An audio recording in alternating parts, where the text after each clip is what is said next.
Pinaplansya na ng pamahalaan ng mass repatriation sa mga Pinoy na naiipit po sa tensyon sa Middle East. Ayon kay Migrant Workers Secretary Hans Kakdak, tukoy na nila ang mga posibleng meeting at transit points kung saan po pwedeng sunduin ang mga uuwing Pinoy. Sa ngayon po ay nakataas ng Alert Level 3 sa ilang mga bansa. Habang Alert Level 2 naman sa UAE, Bahrain, Kuwait, Qatar, Saudi Arabia at Israel. Alert Level 3 nga po sa Lebanon. Sa huling tala, nasa 2 milyong Pilipino ang nasa Middle East. Sarado pa ang mga airspace kaya nakaantabay rin ang DMW kung kailan po pwedeng simulan ang repatriation at kung titindi pa ang bakbakan doon.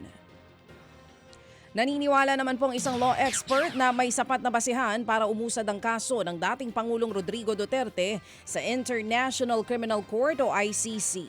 May 2 buwan ng pre-trial chamber para desisyonan ang resulta ng confirmation of charges hearing.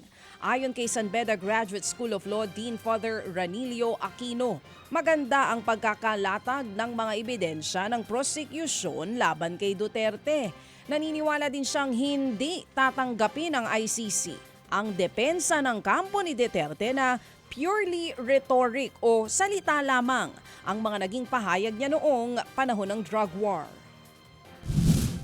It's not a question of guilt or innocence.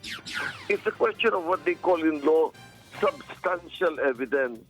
And when you say substantial evidence, ang natatanging tanong ay may ebidensya ba?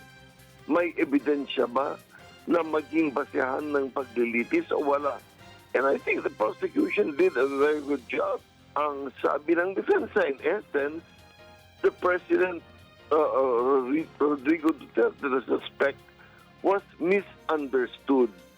Yung mga kill, yung mga pananalitang ganyan daw ay hyperbole, bluster, exaggerated. You know, the way the prosecution presented it immediately counters that. Yan nga po ang tinig ni San Beda Graduate School of Law Dean Father Ranilio Aquino. Samantala, patuloy pa rin po ang pagtugis ng Philippine National Police o PNP sa most wanted person na si Atong Ang.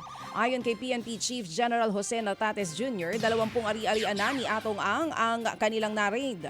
Nakatanggap din sila ng tip na nakita siya sa ilang isla. Pero hindi pa rin nila mahagilap ang negosyanteng wanted sa kasong murder dahil pa rin sa pag-uugnay sa pagpatay sa mga nawawalang sabungero. Sa ngayon po'y minomonitor na rin daw ng mga operatiba ang kilos ng ilang taong malapit kay Atong Ang.